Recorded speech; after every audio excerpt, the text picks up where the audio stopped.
السلام علیکم ورحمۃ اللہ وبرکاتہ۔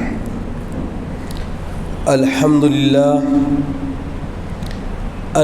للہ رب العالمین والعاقبۃ للمتقین والصلاة والسلام علی سید الانبیاء والمرسلین وعلی آلہ وصحبہ وازواجہ وأہل بیتہ وعفاد اجمعین دائما ابدا الی یوم الدین۔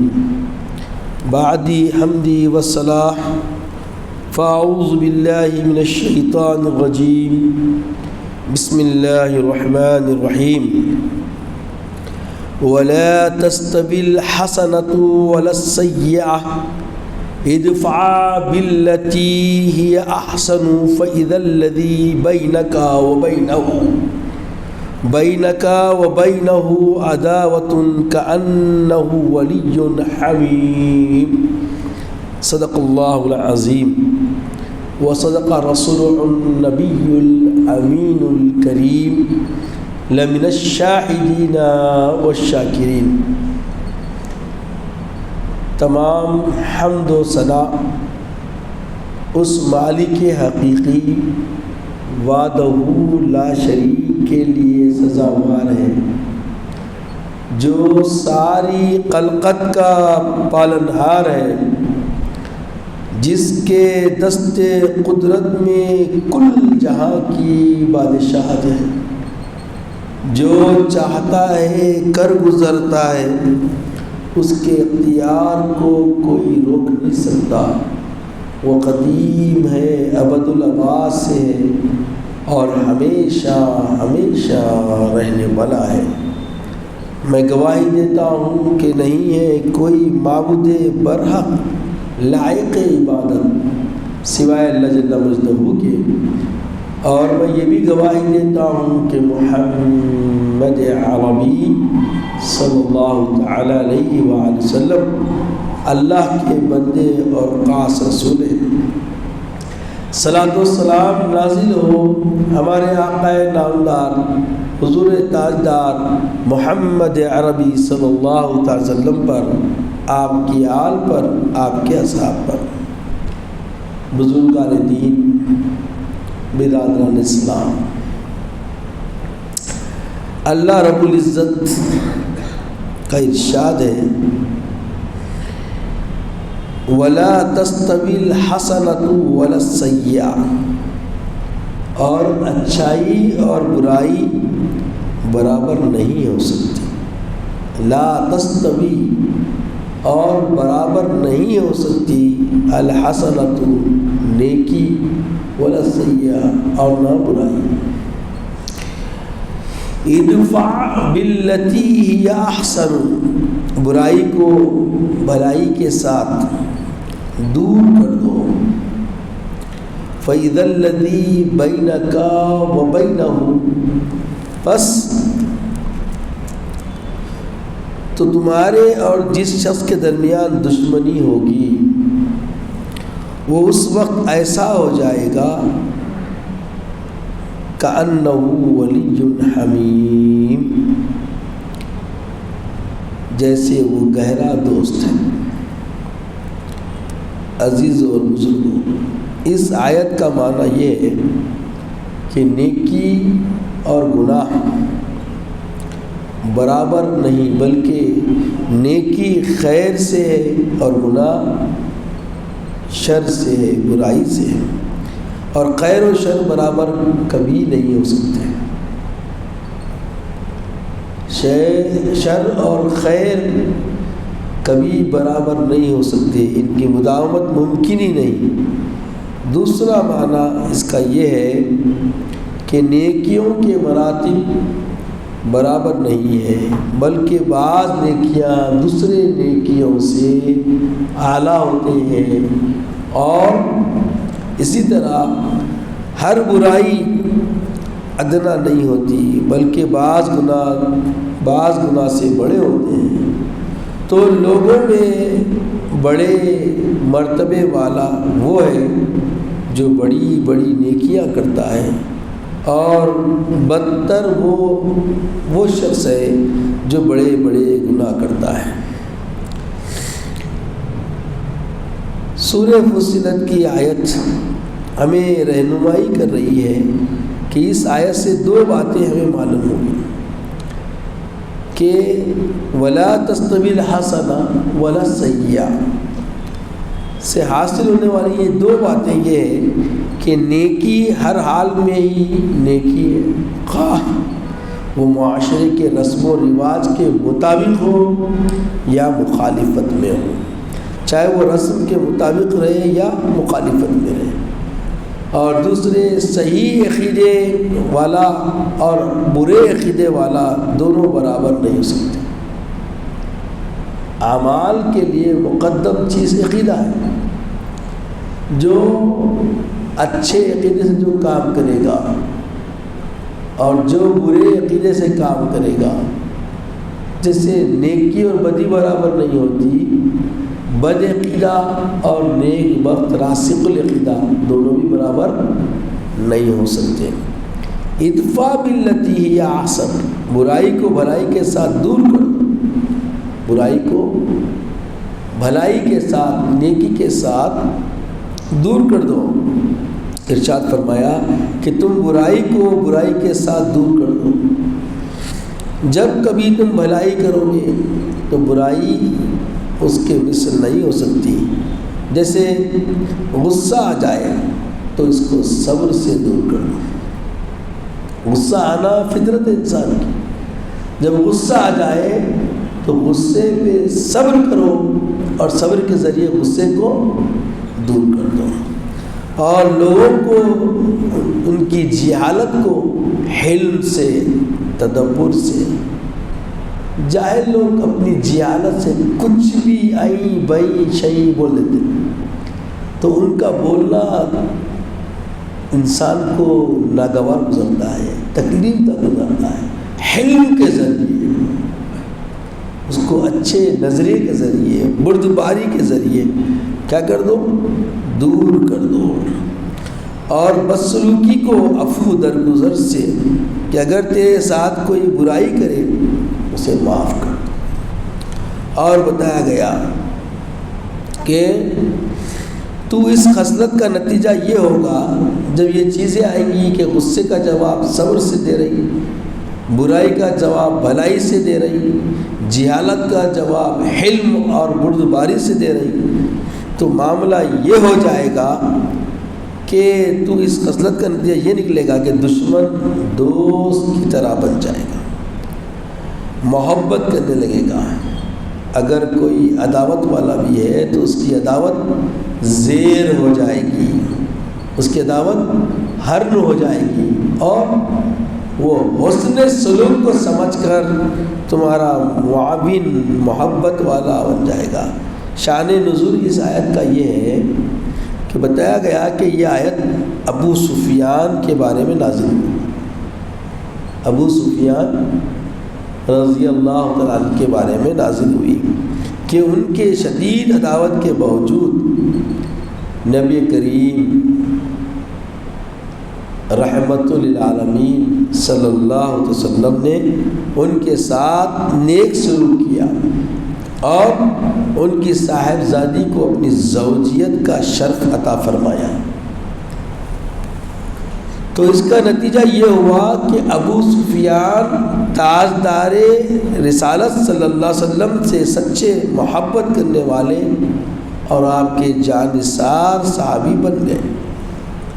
تو عزیزوں اور بزرگوں، اس آیت کریمہ میں میرے آقا سید عالم صلی اللہ علیہ وسلم کے مبارک اخلاق کا اظہار کیا گیا۔ حضور پرنور صلی اللہ علیہ وسلم کے مبارک اخلاق میں برائی کو بھلائی سے ٹال دینے کی انتہائی عالی مثال اللہ نے آپ کے اسوہ مبارک میں موجود رکھا ہے۔ ان میں سے یہاں دو باتیں میں آپ کے سامنے رکھوں کہ حضرت عبداللہ بن عبید رضی اللہ تعالی عنہ فرماتے ہیں کہ جب غزوہ احد میں رسول کریم صلی اللہ علیہ وسلم کے سامنے والے مبارک دانت شہید ہو گئے تو پیارے آقا علیہ الصلاۃ والسلام کا چہرہ لہو لہان ہو گیا۔ تو عرض کی کہ یا رسول اللہ صلی اللہ علیہ وسلم آپ ان کافروں کے خلاف دعا فرمائیں، آپ ان کافروں کے خلاف دعا فرمائیں۔ تو میرے آقا صلی اللہ علیہ وسلم نے ارشاد فرمایا میں کسی کے لیے بد دعا دینے کے لیے نہیں آیا ہوں، بلکہ میں رحمت بن کر آیا ہوں، میں ان کے لیے خیر کی دعا کروں گا۔ پیارے آقا علیہ الصلاۃ والسلام نے ہاتھ اٹھا کر اللہ کی بارگاہ میں دعا کو فرمائے کہ مولا ان کو نیک ہدایت دے، یہ نادان ہیں، یہ سمجھ نہیں رکھتے، انہیں نیک ہدایت عطا فرما، اسلام کی سمجھ عطا فرما، تیری رضا کا راستہ ان کے لیے آسان فرما، ان کی آل اولاد کو توفیق عطا فرما۔ میرے آقا علیہ السلام نے دین اسلام کی ہدایت کی ان کو دعا دی اور اس کو شعب ایمان میں بیان کیا گیا۔ علامہ قاضی ایاز رحمۃ اللہ علیہ فرماتے ہیں کہ اس حدیث پاک پر غور کرو کہ اس میں کس قدر فضیلت، درجات، احسان، حسن خلق ہے، انتہائی صبر اور علم جیسے اوصاف جمع ہیں، کیونکہ حضور اقدس سید عالم صلی اللہ تعالیٰ علیہ وسلم نے صرف ان سے خاموشی اختیار کرنے پر ہی اکتفا نہیں فرمایا، بلکہ ان زخم دینے والوں کو پیارے آقا علیہ السلام نے معاف فرما دیا۔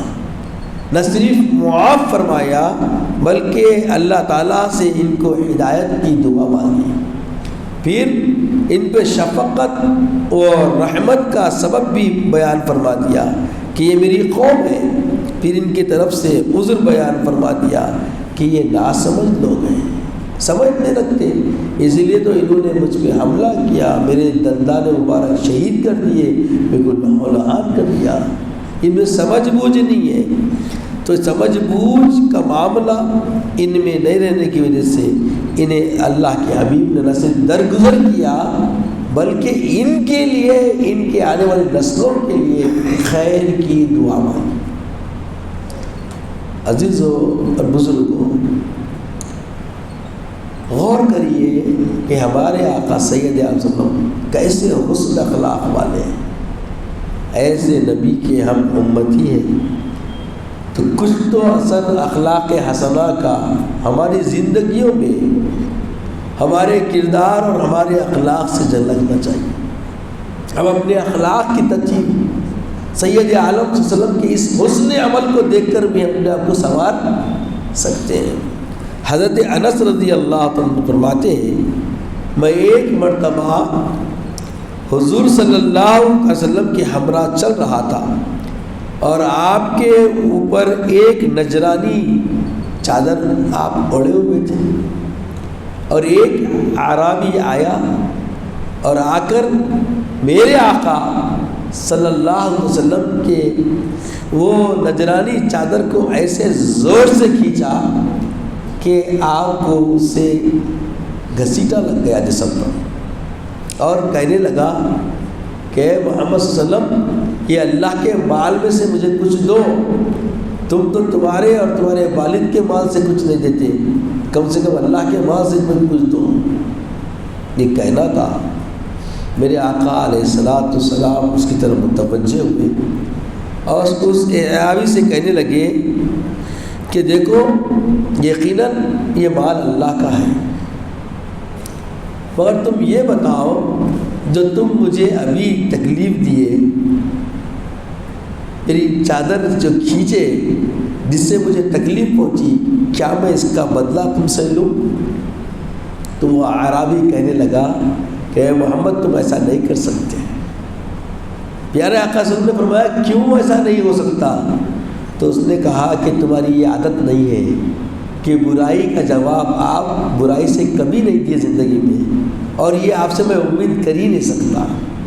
پیارے آقا علیہ الصلاۃ والسلام نے جو آپ کو مال دیا وہ میرے ان اونٹوں پر لادنے کا اس نے درخواست کی کہ یہ جو مال آپ کے پاس ہے میرے اونٹوں میں لاد دیجیے، کیونکہ آپ نہ مجھے اپنے مال سے دیتے ہیں اور نہ ہی اپنے والد کے مال سے دیتے ہیں۔ تو سید عالم صلی اللہ علیہ وسلم نے خاموش رہے اور صرف اللہ کے فرمایا کہ مال تو اللہ کا ہی ہے اور میں تو اس کا بندہ ہوں۔ پھر ارشاد فرمایا اے رابی، میرے بات کا جواب نہیں دیے تم کہ میں اس کا بدلہ لیوں تو تم نے میرے ساتھ سلوک کیا ہے۔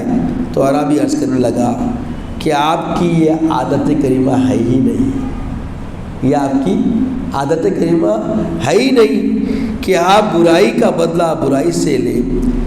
اس کی یہ بات سن کر سرکار دو عالم سید عالم صلی اللہ علیہ وسلم مسکرا دیے اور ارشاد فرمایا اس کو ایک اونٹ جو اور دوسرے پر کھجور لاد دو۔ اب غور کریے آپ، اعرابی نے بدسلوکی کی، ایذا پہنچائی، تکلیف پہنچائی، پھر یہ سب کرنے کے بعد آقا علیہ السلام کے حسن عمل کی جانکاری بھی رکھتا ہے، اس کا بھی اظہار کر رہا ہے۔ جب آقا نے فرمایا کہ میں اس کا بدلہ لوں تو کہہ رہا ہے کہ آپ نہیں لے سکتے، کیونکہ آپ ہر برائی کا بدلہ اچھائی سے دینے والے ہیں۔ اور سوال بھی کیسا کر رہا ہے کہ تمہارے باپ کا تمہارا مال نہیں دیتے، نعوذ باللہ، اللہ کا مال ہے۔ پیارے آقا علیہ السلام پلٹ کے کتنا پیارا جواب دیتے ہیں، یقیناً یہ مال اللہ کا ہے، میں اللہ کا بندہ ہوں۔ ہائے ہائے ہائے ہائے ہائے، قربان جائے میرے آقا کے اخلاق پر۔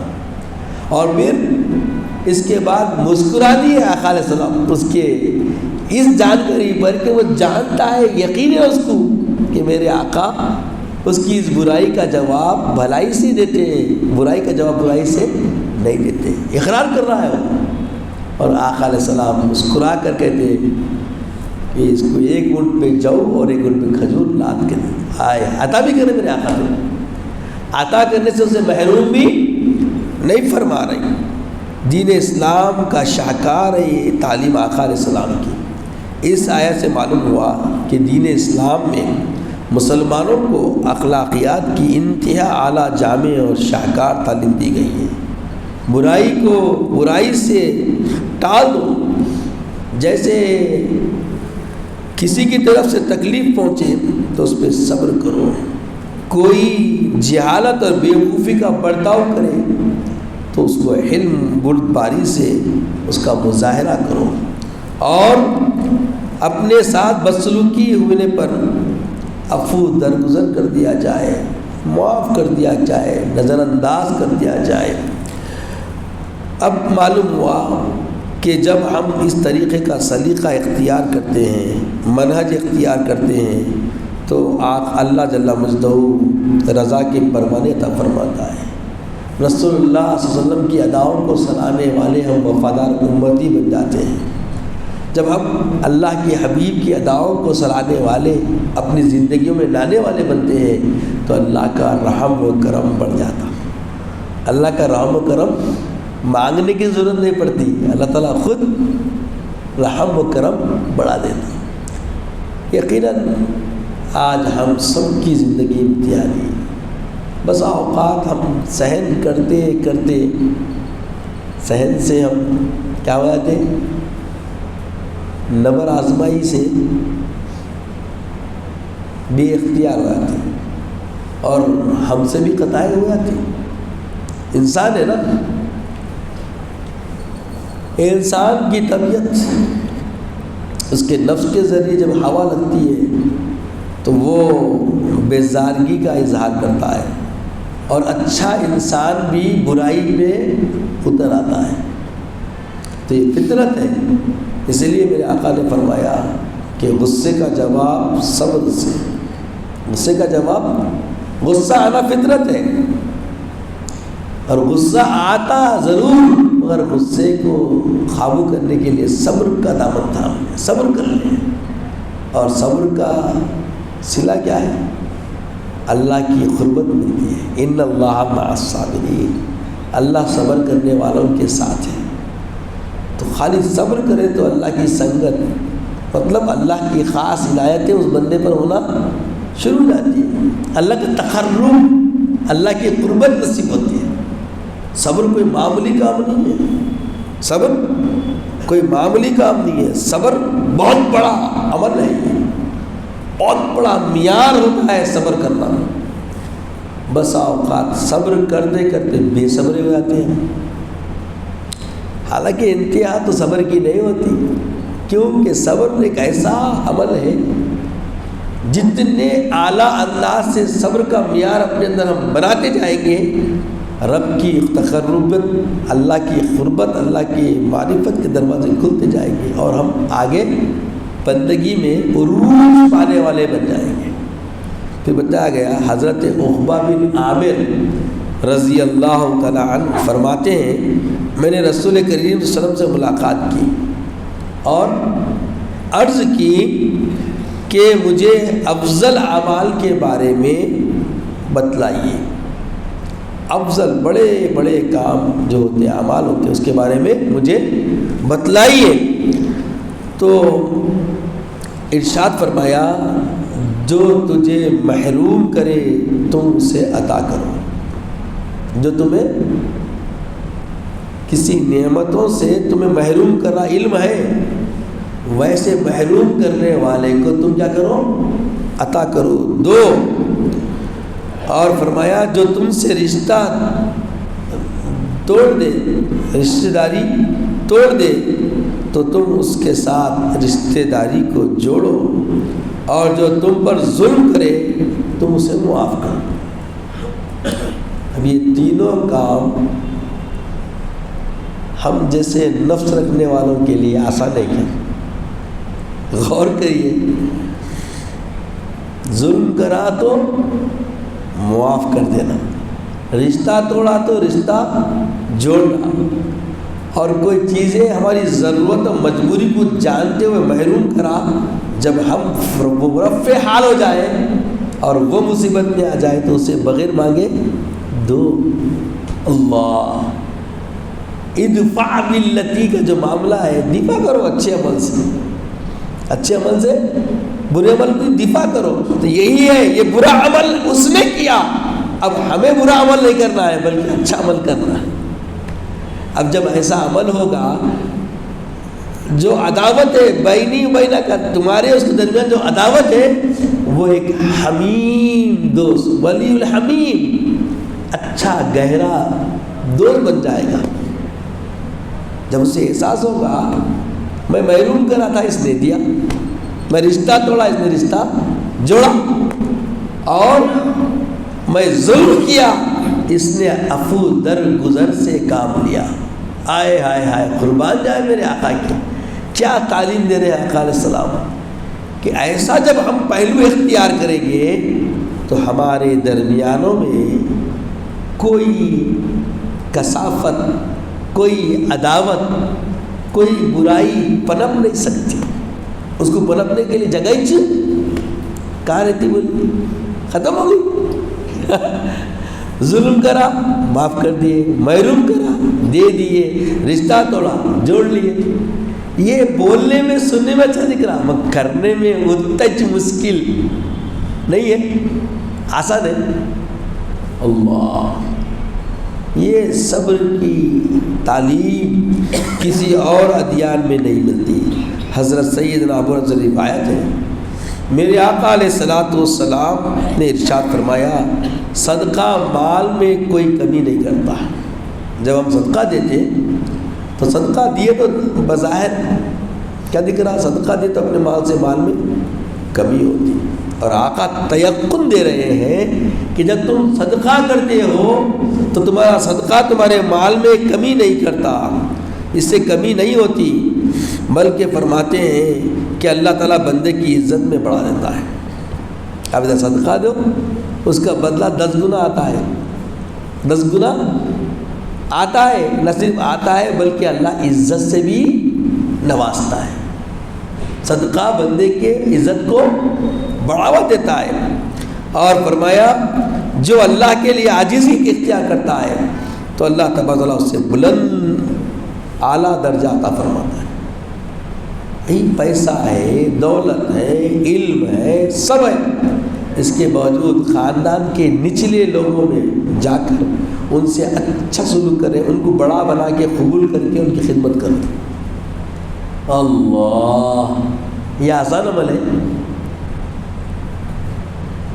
نفس ہمارا راضی ہوتا، تیار ہوتا، اور میرے کو ضرورت کیا ہے اس کی؟ زندگی میں کبھی ضرورت اس کی نہیں پڑتی میرے کو، اس کو میری ضرورت ہے۔ اینڈ رہا یہ آنا نظریہ فطرت ہے انسان، مگر اس فطرت کے خلاف جانا شعار ایمان ہے، رسول کے وفادار ہونے کی علامت ہے۔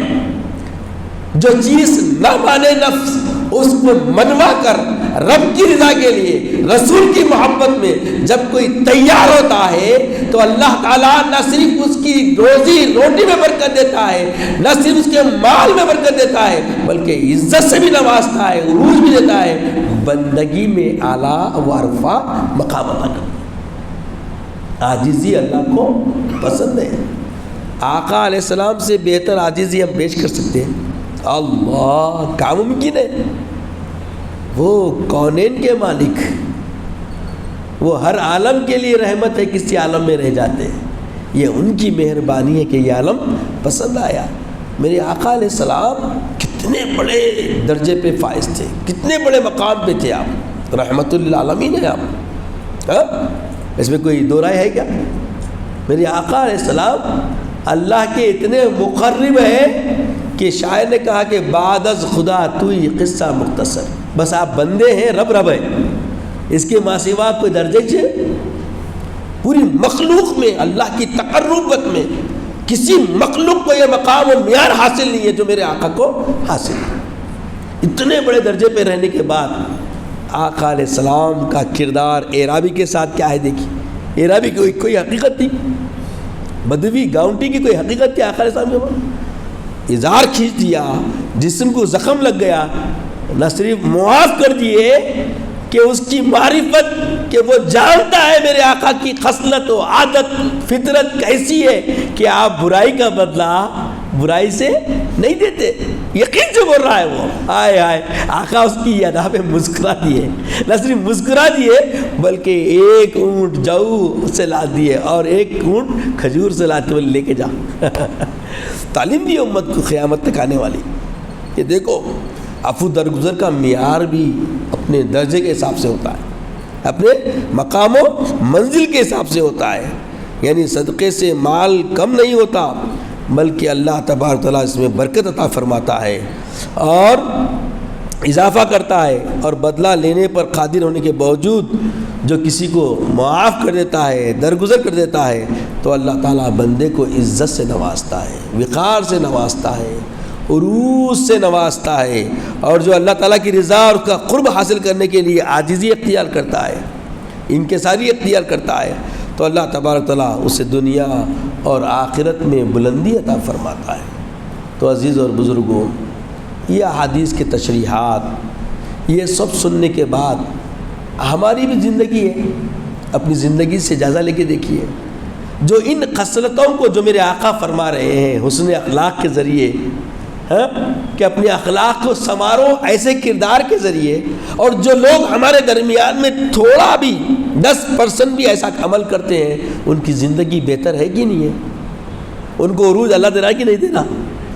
دیکھیے، آنکھ کھلی ہے، دماغ کام کر رہا ہے، آس پاس میں دیکھنے کی، ہمارے اندر جائزہ لینے کی اتنی طبیعت تو ہونا چاہیے، اتنی انسانیت تو ہمیں باقی ہے، تو دیکھیے، اس کے بعد دل سے فیصلہ کیجئے، کیونکہ ابھی شب برات گزری ہے کل، اب یہاں سے ایک نیا چیپٹر شروع ہو رہا ہے، تو اس نئے چیپٹر کو اس انداز سے زندگی کے اندر قرینہ بنا کر، طریقہ بنا کر اپنی زندگیوں کو تبدیل کرنے کی جد و جہد تگودوں میں ہم لگ جائیں، کوشش میں لگ جائیں، جو ہم کو محروم کرے اس سے عطا کرے، جو بد اخلاقی کرتا ہے اس کو حلم سے، بردباری سے، صبر سے اس کے ساتھ مدافعت کرے، اس کے ساتھ معاملہ کرے، اور غصہ آنے پر صبر کو چھوڑے نہیں، کیونکہ یہاں سے غصہ شروع ہوتا معاشرے میں، دیکھا جاتا روزہ ہوں خطرناک معاملے بندے، بھئی روزہ ہم اپنے لیے رہ رہے ہیں، کس کے لے رہے ہیں روزہ؟